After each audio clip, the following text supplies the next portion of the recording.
And I just want to start with this because it's something that I kind of get grumpy about. Oh, I like it. Brick running is the most overrated thing in triathlon. Whoa.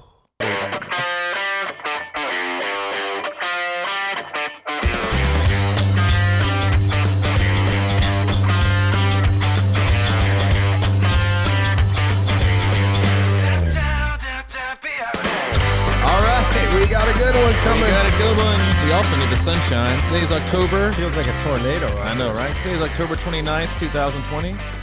Welcome aboard Crushing Iron Podcast 421. All right, then. 421. We have had nonstop rain. And I do recognize that most people don't listen to this in real time, but we have had nonstop rain here the last 2 days, which I think a lot of people have actually. But welcome. If it's your first time, it's a chance to stay indoors. It does. Yeah, as if we need more sunshine, man. I was looking at the forecast for run camp. It looks like we're going to get like perfect temperatures, which is fantastic. But hey, welcome aboard. Thanks for tuning in. We appreciate you joining us today. If it's your first time listening, hey, welcome. We are a triathlon related podcast. We cover all things swim, bike, run. We do race recaps, race previews. Sometimes we get down and dirty in the specifics of the sport, which is kind of what we'll get into today. We'll occasionally have on a guest or race directors. Oftentimes we'll also pop into our closed group, which is on Facebook. You can search that if you would like. Crushing Iron Group. Answer one simple question, and we will let you in.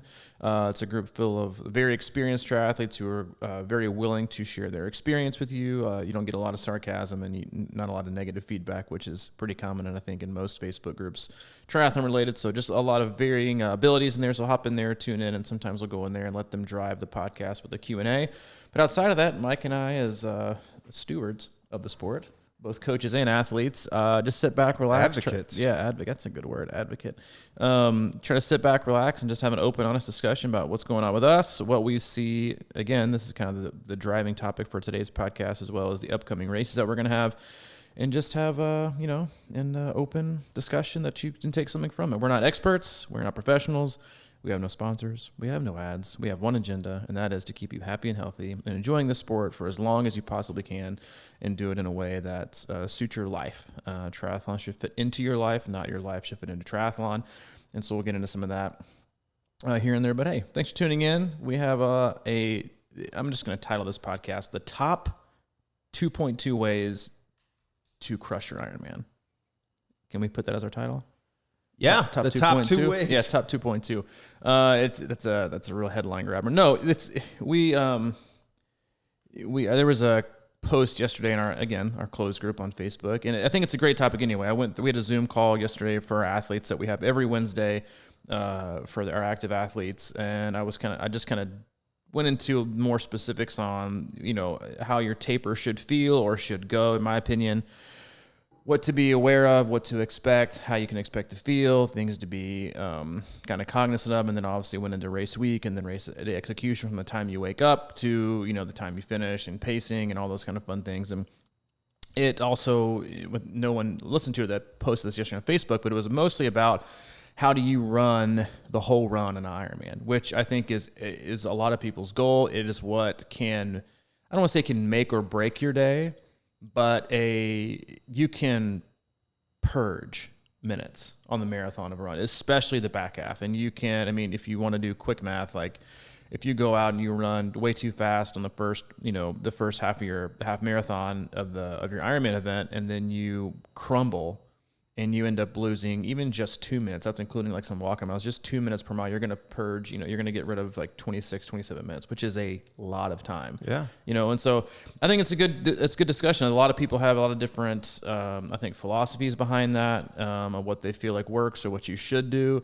I'm obviously only going to give, we're going to give our personal experiences and what we think works best, works for us, and the athletes that we work with, and kind of how we prescribe things, and just general overall information. I think I don't want to say there's a lot of misinformation out there, but I think there's a lot of things that are way overrated in terms of the specifics of it. And then, because it's fairly basic, but we'll get into that today, because I do think that at the core of a lot of people's expectations and goals for races, and this goes for even 70.3s, because running the whole, you also see equal amounts of people in a 70.3 being forced to walk. And I'm not in I'm not sitting here and telling you that walking is bad, inherently bad.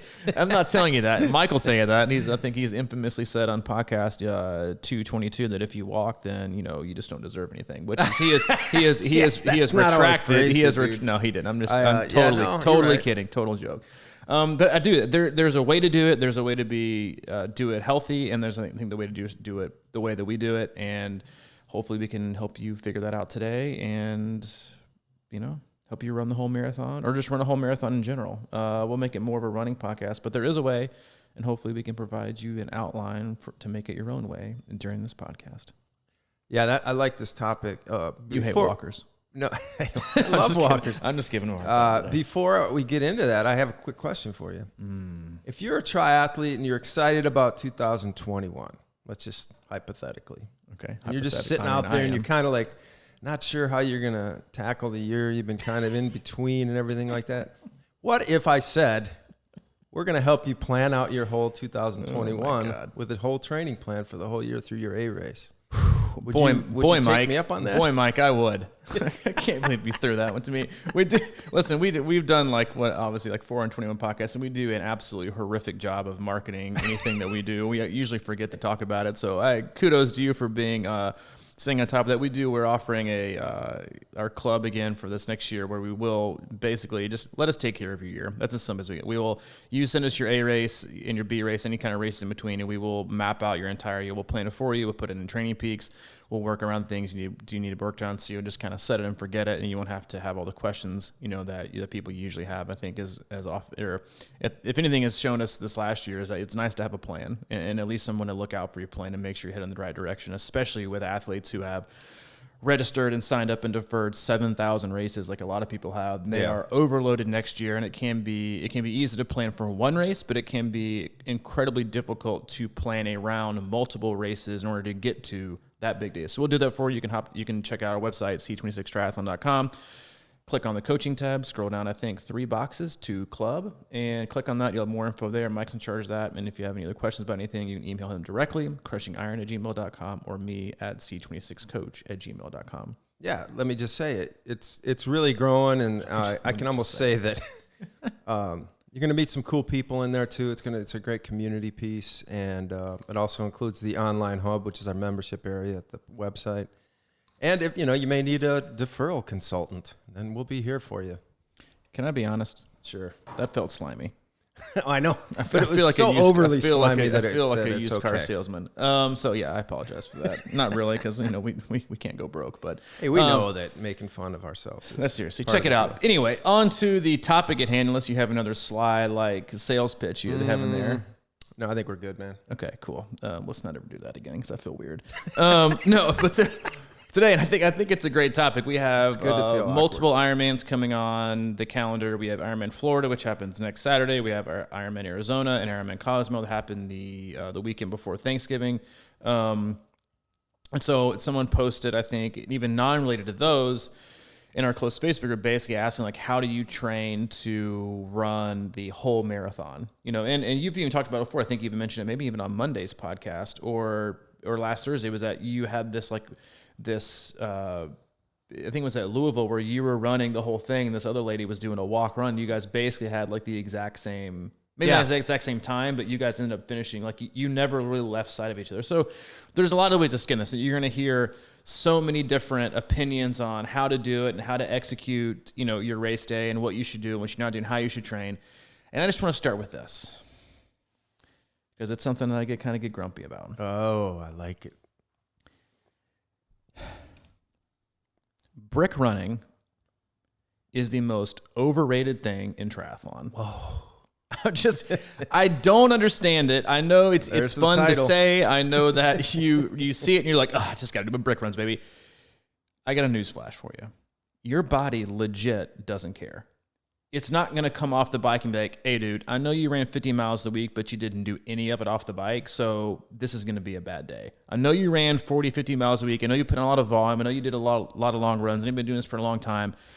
But as your body and as your legs, I'm going to look back through the last 3 months you're training, and, dude, you didn't run off the bike with me at all. So I'm sorry, but you're going to have to walk this marathon, because I'm only allowed to use that compartment of running off the bike. running is running. Okay. And the whole thought of, well, you got to practice running on tired legs. Well, you know what? If you run 30 to 35, 40 miles a week, you know what you're going to have? Tired legs. Yeah. It's about increasing overall volume. You don't get extra points for running off the bike. You just don't. You don't get extra points. Your 20-minute run, and I'll even say this.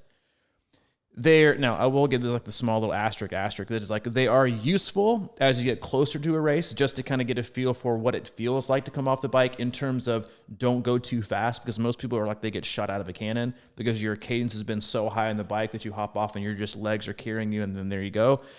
I think it's good for that to kind of get in the zone, but you don't get an extra benefit. Your body's not like, oh, all right, you ran 30 minutes yesterday. We're going to give you 5 training stress adaptation points. You're going to increase your aerobic capacity by this. Tomorrow, you ran off the bike 30 minutes. Oh, we're going to give you extra points. You ran off the bike, baby. Points. You ran off the bike. You should, because you should get used to running off the bike, because running off the bike is a totally different sport. Like there is a specific compartment in your body for running. It's all the same. Running is running. If you want to run more, or run more on the marathon, or just run better in general, then just run more. Just if you want to include, because you're a time crunched athlete and you feel like you have to do both of your workouts back to back, then I challenge you to run first. Okay, run before you bike. And I tell our athletes to, if you have a bike and run on the same day, don't run off the bike. Run before if you can. And I say this for 2 reasons. One, because I think brick runs are so overrated. 2, I have a couple. Secondly, this time of year specifically, please don't hop on your trainer, bike for an hour and a half, get super sweaty, get your core temp up, and then go run outside in 25-degree temps. Okay? I don't feel like that's a very smart idea. I feel like you're asking to get sick. Run outside and then, or do whatever. Just run first. And I say this because most athletes already struggle with their form and the impact of running in general. It already has the highest physiological cost in terms of loading and stress on your body of the other 3.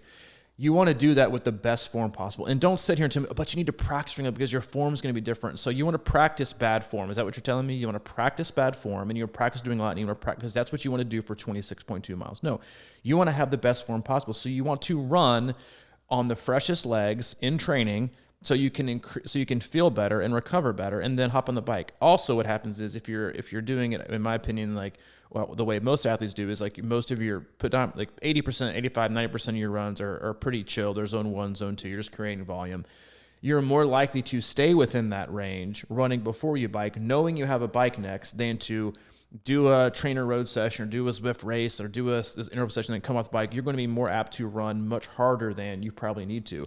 Therefore, raising the stress level, raising the physiological cost of what it's going to take to recover, and impacting the next day negatively. Now, if you want to do some specific sessions that are just kind of bigger days leading up to the day, just to kind of get that overall response, because it's not, again, it's not so much like, are brick runs bad? No. But the way people see them as like this holy grail of the key to running off the bike is totally false. It's like one of the biggest frauds in triathlon, that you have to run off the bike. I know so many athletes that literally never run off the bike, period, but they put in 4, 5, 6 hours of running a week. And I'll tell you right now, they absolutely demolish athletes who are like, yeah, I've got a long run on Sunday, but then Tuesday and Thursday, I've got brick workouts. I've got to do 2 20-minute runs off the bike Tuesday and Thursday, and then my long run on Sunday.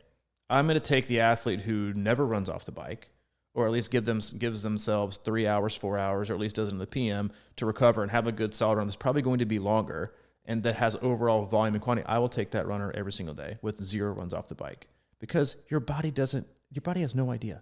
Your body literally says, I don't know what you're doing. You know, running up the bike, it's just running. Running is running. Doesn't matter what you're doing. That's my tangent on brick running. I could go on and on and on, but I can tell you're getting antsy to grab the mic, so I'm going to give it over to you. Well, I'm just trying to give you a little bit of time to let it breathe here. Let it breathe. I mean, because the reality is, you're right. I mean, and I think we know the reason people want to practice running off the bike is because after a racing a half or a full, or even an Olympic on some levels, or sprints, but like running off the bike, to people who aren't used to it, feels tremendously weird.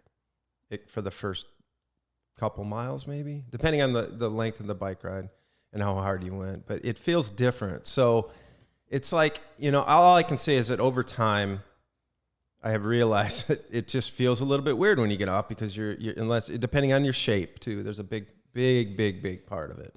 It can just feel a little bit unusual because you're not used to it. So you want to be like, how do I make this feel normal? You don't. It just sort of like kind of is a different feeling. So, but to your point, like whenever I do run off the bike these days, I have one focus, and that's slowing down because you're like, as you're saying, if you go out and do a hard bike ride and then you come off the bike and your cadence is high and your turnover is going to be high right away off the bike, then I mean the worst thing you can do is go out and do something stupid that's going to injure you because your run legs aren't ready to go or whatever. And it's that whole thing, right? It's like by the time you're at mile 3 of that Ironman marathon or the half, you forgot you even rode.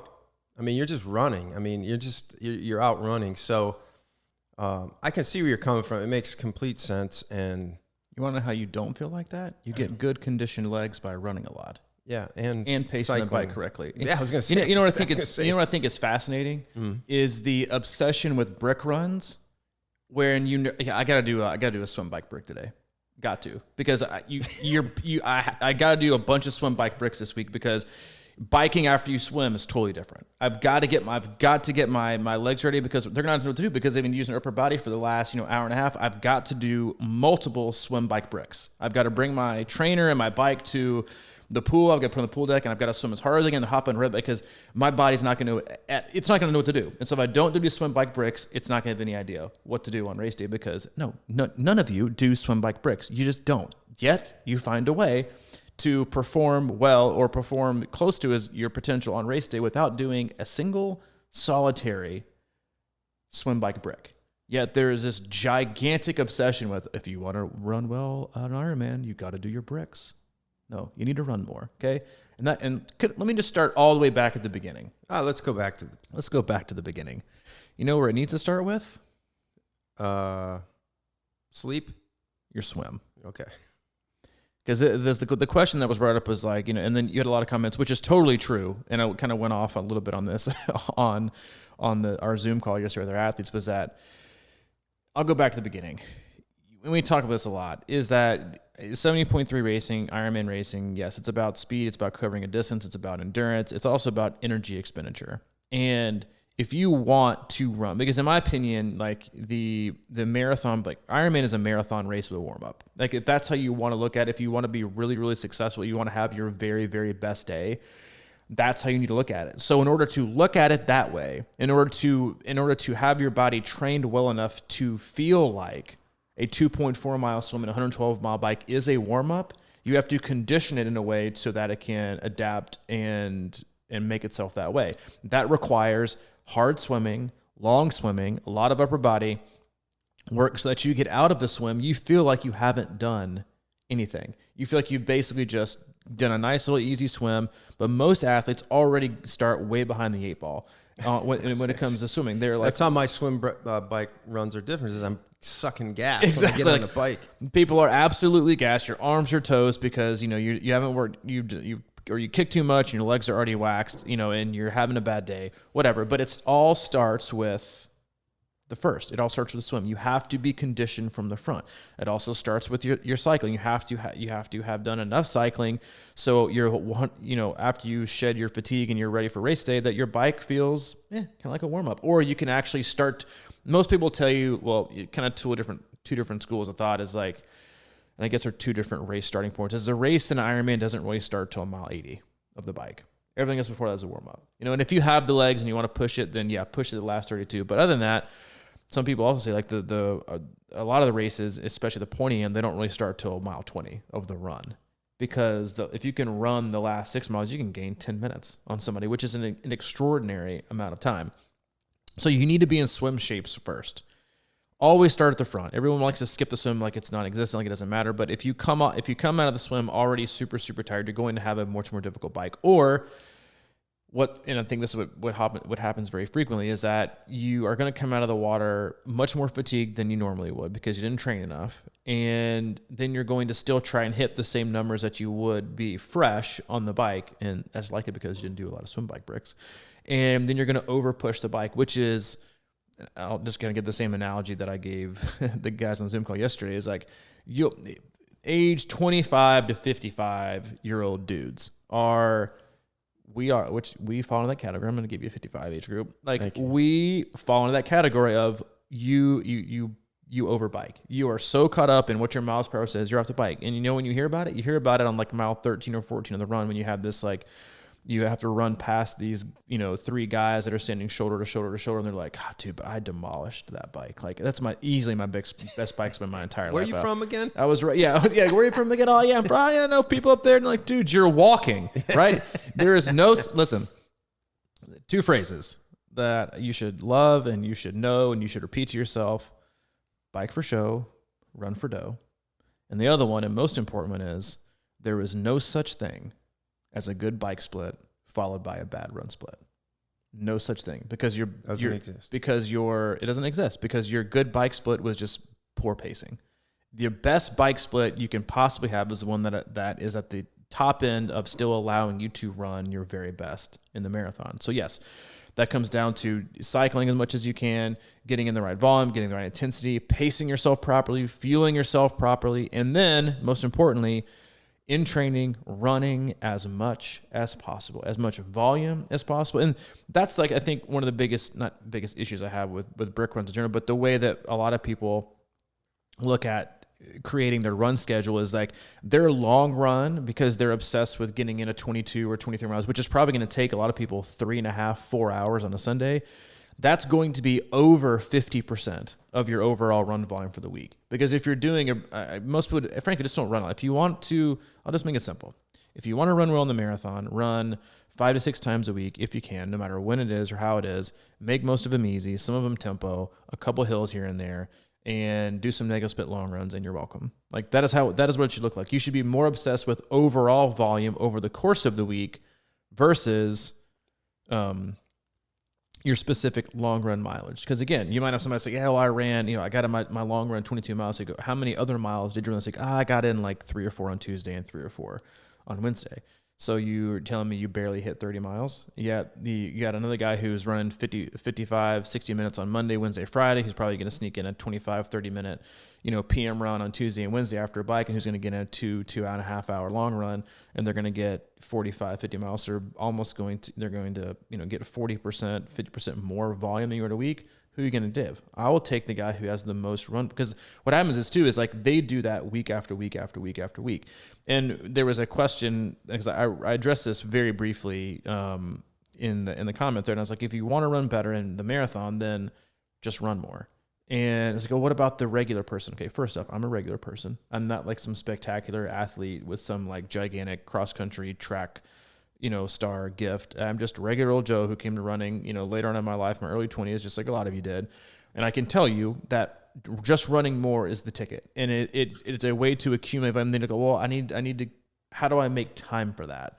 And I think that's the biggest issue for athletes is, where do I sneak in more time? And frankly, a lot of it just comes down to time management. Like most athletes are just, not most, quite a few athletes just struggle with time management. They are much more in tune and obsessed with, doing an hour and a half in the pool and only swimming for 45 minutes of it because they chit chat, or they have to get out their, their goodie bag of snorkels and boards and drills and bands and, and the like. And then, or, same thing with certain kinds of rides, but it's just make it, it's just time management. And you can, running is the easiest. And I think that's the thing, is running takes the least amount of time to do in terms of setup. Assuming you have to drive to the pool, you have to get in the pool, you have to shower to get out. You have to get out.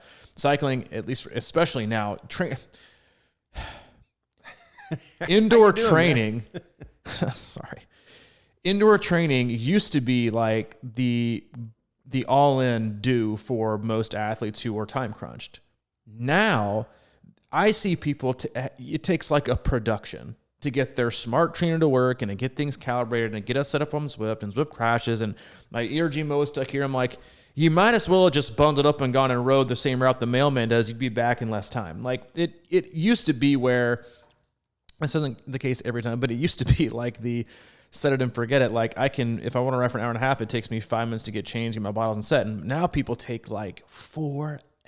And I know this because I coach many athletes who like, by the time I got my trainer set up, and by the time I switched things out, by the time I got this adapter, and by the time I, got my nutrition ready, and by the time I got the computer fixed, and I had to do a firmware update, by the time I got this, I was only able to get 45 minutes, an hour and a half in. I'm like, dude, are you freaking kidding me right now? Like, you'd be better off just putting your bike on the treadmill, putting it, 6 miles an hour and just pedaling for as long as you can. Like, that used to be it. So running is you put your shoes on and you go from your front door. You come in, there's no equipment. There's no risk for mechanics. You don't worry about your tires.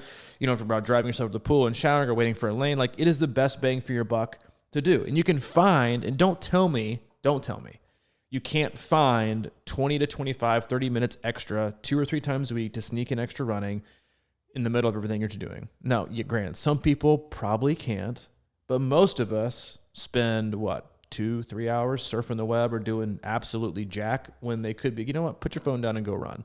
That's you. Get a screensaver, okay? And make the screensaver say, stop looking at me and go run. And at the end of the month, there you go. I'm going to make one of those and we're going to sell it online. Because think about it this way. If you can sneak in 3 30-minute runs a week, 3 times a week, that's another hour and a half of running that you're going to get than you normally would. And over the course of a month, that's 6 hours. 6 hours more of running. Add that up over 5 months leading into your Ironman. That's 30 more hours of running. You don't think that's going to be helpful?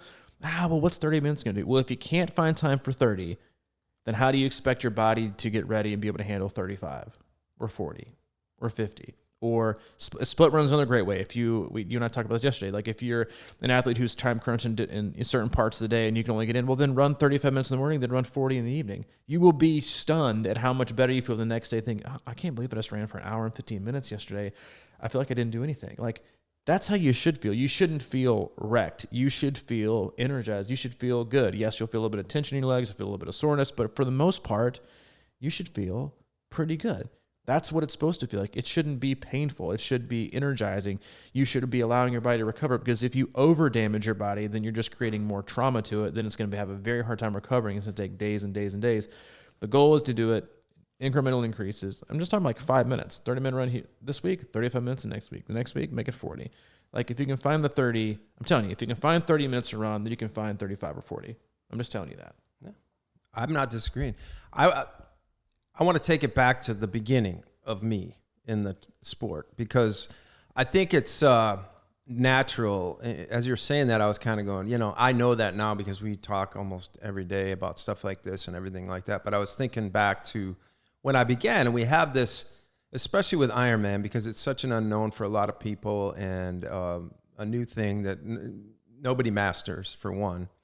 And we have this concept in our head of, like, I have to do the distance in training. I have to run the distance. And you and I talk a lot about accumulated fatigue, but we also talk about accumulated fitness a lot. And I think that's a hard concept to grasp. And I mean, because in the past, there's no question that I have gone out for a long run, say on a Sunday towards the end of my training for an Ironman, and I've run a spectacular 16-mile run or something like that. With no other, without cycling, I rode the day before. I swam maybe on the Friday, and I ran on Sunday. And I'm like, that's it. I got it. Because you think that you have an individual event nailed. And like sometimes if I run something like that 4 weeks out from an Ironman, I'm like, all right, my run is there. My run is where it needs to be or whatever. But then you get lost in the process of the idea that, this is a crazy one to me, but like you're saying, nobody does these swim bricks, and they shouldn't. But the idea, like, I challenge most people. I think, what do you think? 99% of people end up expending more energy in the actual Ironman swim than they did on a equivalent swim in a pool or something like that. 100%. So this is what I'm getting at, is like they underestimate what they just laid down in the water. Then they get out on the bike and they're like, okay, I remember that big bike I had. So I need to, like that individual bike, standalone bike out on the, 3-4 weeks out. And you're like, yeah, I crushed that. I was doing this, and that's why I love that, normally you'll go in and people have these power numbers in their mind, and you're kind of always like sucking a little bit of air out of that because of that reason, right? Because they, that they're going to swim with more effort than they've been used to. And then they get out on the bike and they've got like, oh, I did a 120-mile ride with X Power, and I should be able to hold that for this Ironman race. It's a whole different animal, like when you're putting these things together, because the whole thing about racing to me is like, it's controlling anxiety and stress levels and like excitement levels and things like that. So your body is running deeper and deeper on adrenaline. Usually for me, I know this for a fact, in that bike, I'm just like trying to get there. And I'm always like, I have a tendency to be like, I want to get this bike ride done in X time. And, you know, I'll go to crazy lengths to do it sometimes. And we don't realize how much that's taken out of us. And then you get off the bike, and if you don't, that's why I say, if I do bricks, I really, really try to focus on slowing down off the bike, because, you know, like that first 2 or 3 miles can make or break you if you go too hard. So I actually had a dream the other night, because I just signed up for Chattanooga full next year. And I had a dream that I walked up that first hill out of transition, and I was like so excited with myself because it's like, because you were taking it relaxed. Yeah, because I mean, historically, I've run out of transition up that big hill off a 116-mile bike ride going after it, and I'm like, why do I need to run 9-minute pace up this hill, or 9:30s, when I could probably walk it at 13, and like it'll take me like 2 minutes, and then save me so much later. Yeah, like spreading out the volume is I think the biggest thing. Like you said, like it should be, like for me, when I know I'm getting in good shape is when I can have a good solid long run, and then the next day I feel like, okay, that wasn't that bad. Like I don't feel wrecked. Like you shouldn't feel wrecked, and that's the thing. Like when athletes, like, I like to think you should look at your training week like a bed of nails. Do you want to walk across it? Because it'd be incredibly painful. Okay, one step here, one step here, one step here, one step here, or do you want to lay on it? Do you want to spread it out very, very even so it's tolerable, it's easy to manage, or do you want it to be painful and Monday, Wednesday, Thursday, day off, crushed it, day off, long run, day off, or like, no, you want to spread it out very, very even so it's tolerable. And all of that accumulated fitness, or we could, reference as cumulative fatigue, like that is when in my opinion, you're getting in great shape, is when your body recovers. Like, oh, I see that 145 2-hour long run, and the next day you wake up, you're like, I'm getting in pretty good shape, because you're not wrecked. You get on the bike and it feels good. You go swimming, it feels good. Like those are like the indicators. It's not. That's why I'm so against like the arbitrary. Well, I got to do 16 miles this week, then I got to do 18 miles next week, then I got to do 20 miles next week. I'm like, you think your body is that quick? Like, yes, our body is it's the most amazing thing on the planet. Like your brain and your body are unbelievable works of art and can do so many amazing things. But if you think that your body can adapt quickly to adjusting an increase of mileage in your long run that quickly, then you're doing it a disservice. Because if you're a person, okay, well, this Sunday, I've never run 16 miles, so I'm going to run 16. The next week, totally, my body's going to be like, I see you're 16, you got 18, no problem. 2 weeks later, sometimes 13 days after doing a run your body wasn't prepared for, and you're 16 miles, you're asking it to run 20? Because you went from 16 to 18 to 20, you think your body is going to be prepared for that? No.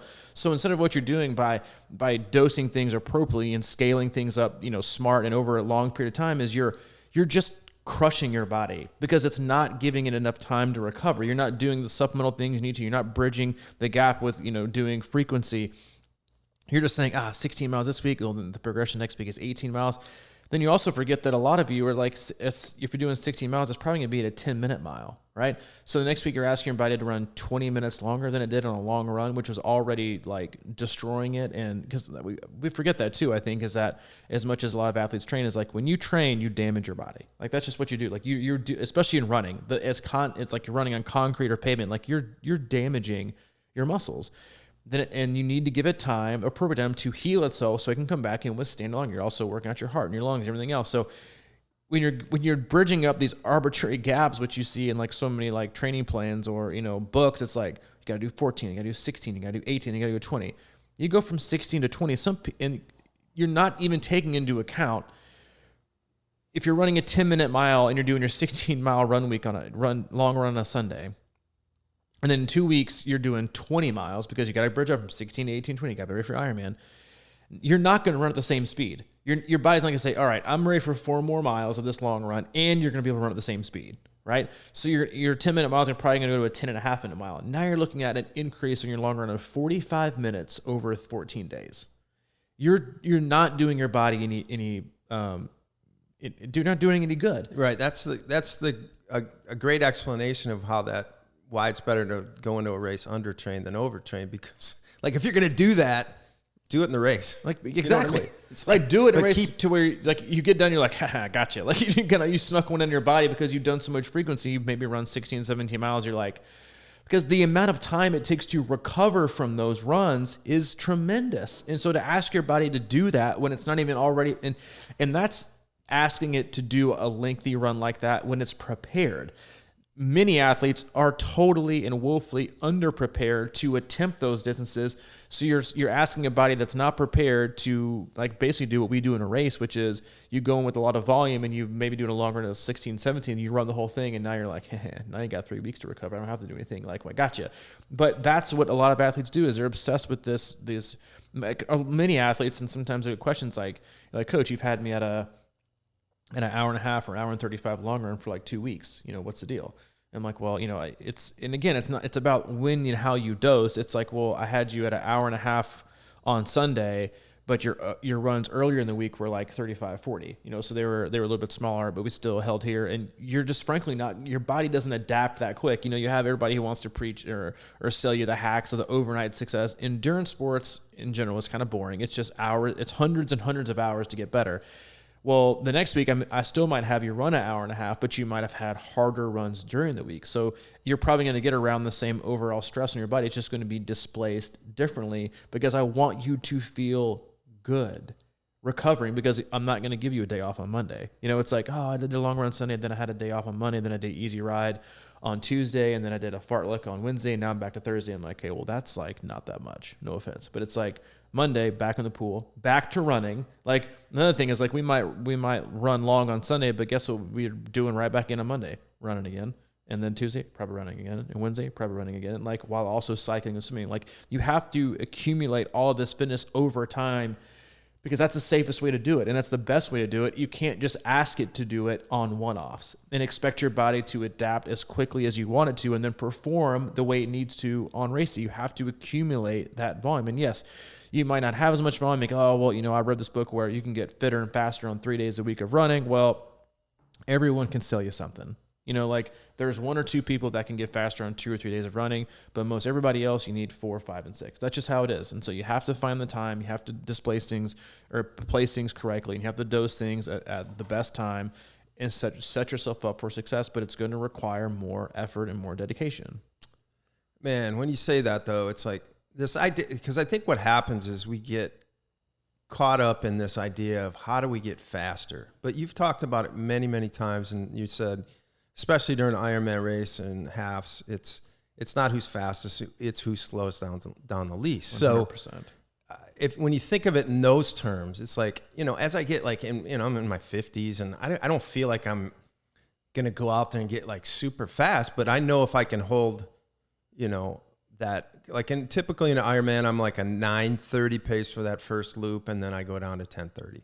If I can hold 9:30, I'm getting faster. I'm not getting faster technically, but I'm getting stronger to be able to hold it. And I think this is where the confusion comes in. It's like everybody wants, and then you talk about the track workouts and all that sort of stuff, and you're running 5:30 mile paces or some crazy thing like that. And I just, that's just, for most people, that's going to really create problems, I think. And that's why, I'm getting back into it now, right? I haven't run much in 6 months. So I'm kind of going through this thing right now where I've been running the same 3.5 mile roughly trail loop, right?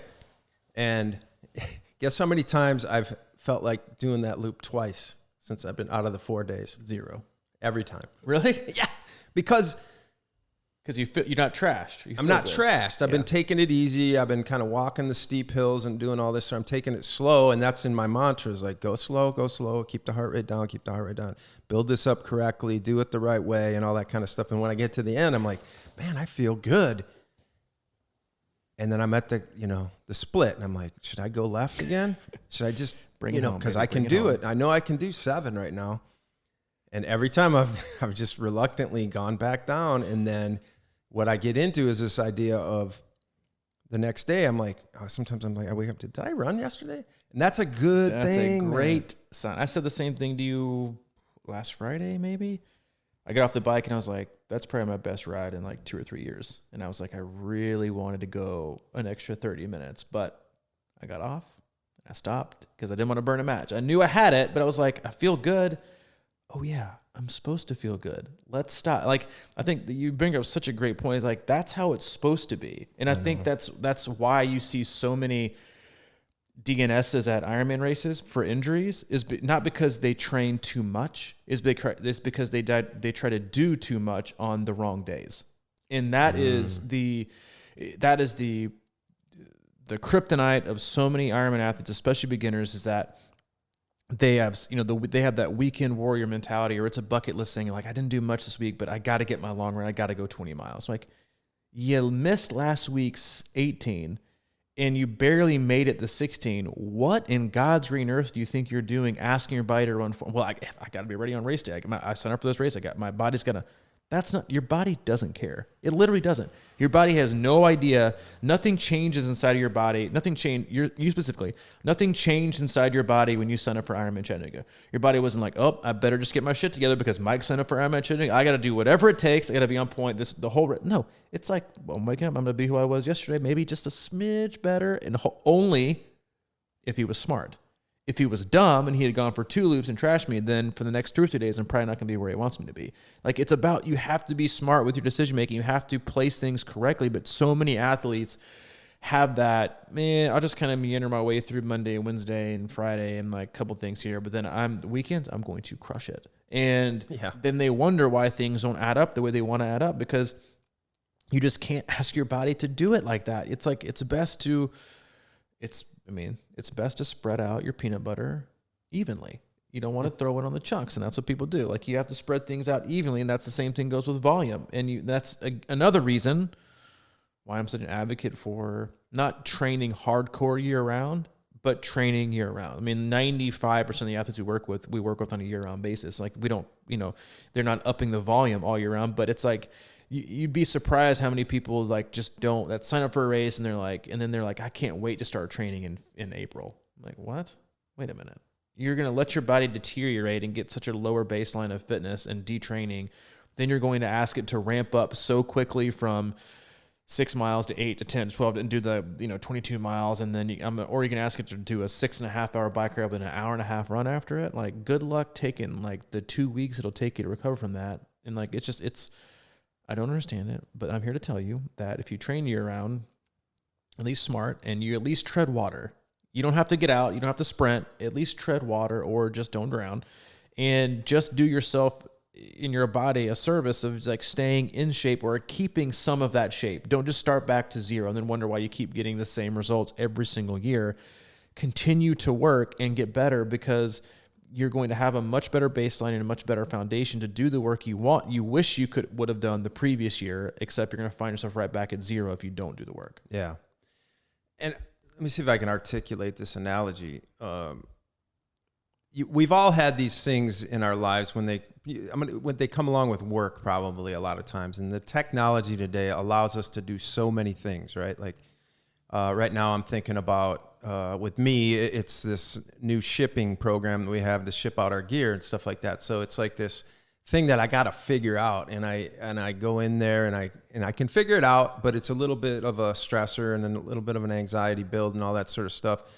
And then I'll do it and it'll seem great, and then I'll be done with it for like 6 months, and then I have to go through that process again in 6 months because I forgot everything. And there's so many things out there with these computer programs and apps and things like that we can forget how to do. We know how to do them, but if you don't consistently do them, like consistency, if I did this every day, it would be like a no stressor, like with me in video editing, right? That's maybe a good example. A lot of people are probably trying to edit video and they go back in every few months and they're like, how did I do this? What was this?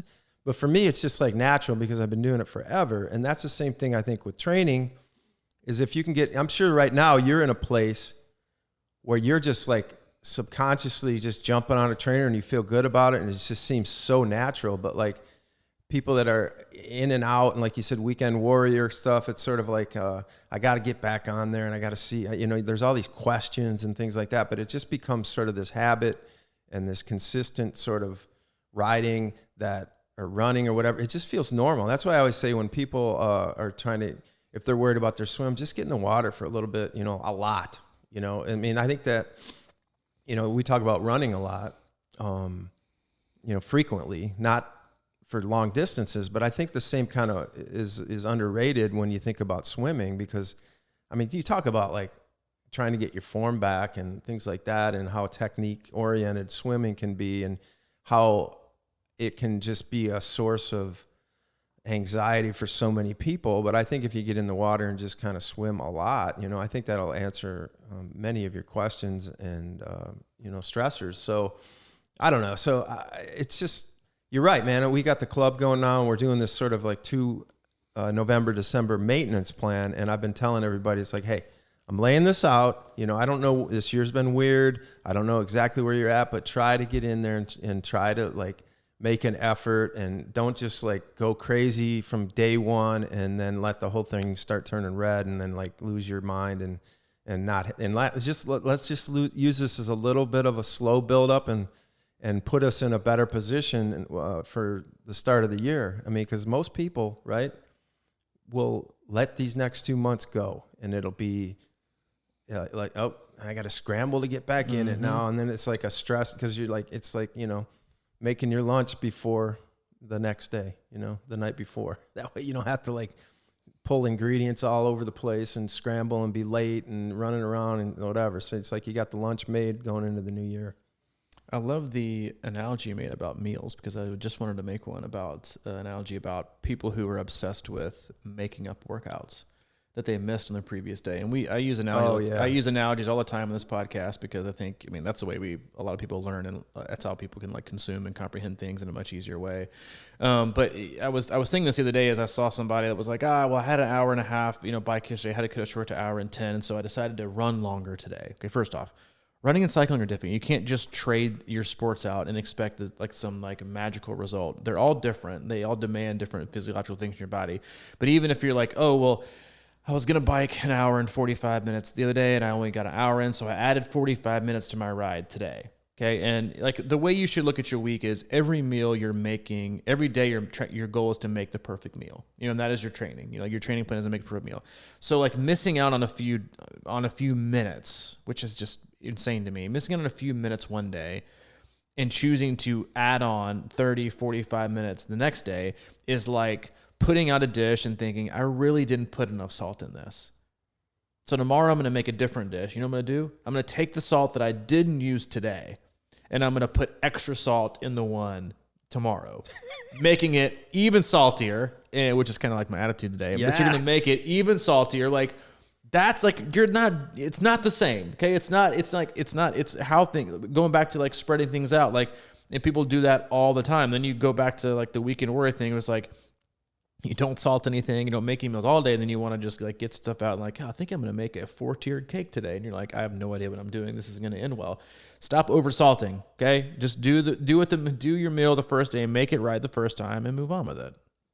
Don't over salt. Don't over salt. And this is the thing, right? Like if you got hour and a half ride and you can only go 110.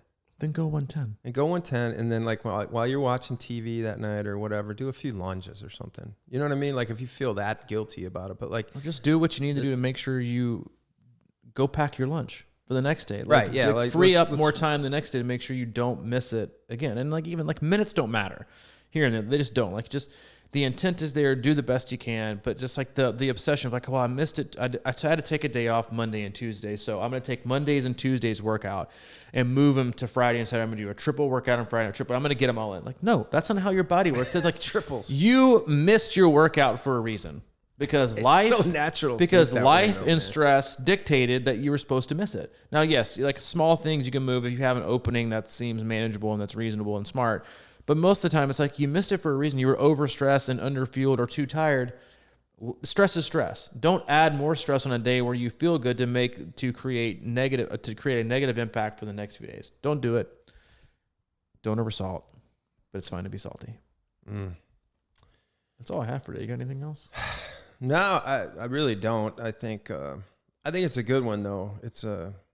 And I'm really not salty. I'm bit. passionate about it. Yeah. I'm passionate about wanting to see more people running. Yeah, I think that's the bottom line here, right? It's just there's no better feeling to run on the marathon of Ironman while other people are walking. There just really isn't, because you're passing people like they're standing still, and you know that they're not going to be like, oh, well, in 2 or 3 miles, I'm going to catch up. Like like passing on the run, I say this in every email for Ironman, like passing on the bike is just for a moment. Passing on the run is final. Like you rarely, if ever, pass someone on the run and then like 5 or 6 miles later, you're like, where the hell did he come from? He walked a half mile. But no, passing on the run is final. It is the greatest feeling in the world, but everyone hates to get past them because you might pass like, hey, on your left. What do? They speed up automatically. Like, no, I'm gonna stay up. You never see them on the run. You're not like, oh, I'm coming up on your left. You're like, oh, I'm gonna just pick up the pace from a 9 minute to a 7. They're like, oh, have a good day, man. Your run's looking good. No one does it on the bike, especially guys. They speed up and like throw down a watt bomb. They're like, you're not passing me, especially when they're getting checked. They're like, you're not passing me.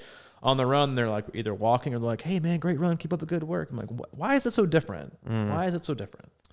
Yeah, I mean, and that is how it goes, right? It's like people don't realize. I mean, there's something about being on the bike that seems like you can always just dig and dig deeper and dig deep because you're not supporting your weight. There's all these factors involved, and it is. It's like the Ironman becomes this leapfrog event. The bike, it always does, and we've all been there where you pass a guy climbing up a hill and he comes bombing down past you, and then it's like the whole race goes on like that, and you're like, you get mad at each other, and you're just sort of like, what are you doing, man? Just get away from me. And it's your fault just as much and all this stuff. Well, I mean, not all the time. It's like, it's that annoying guy on the interstate who doesn't know how to use his cruise control. Yeah.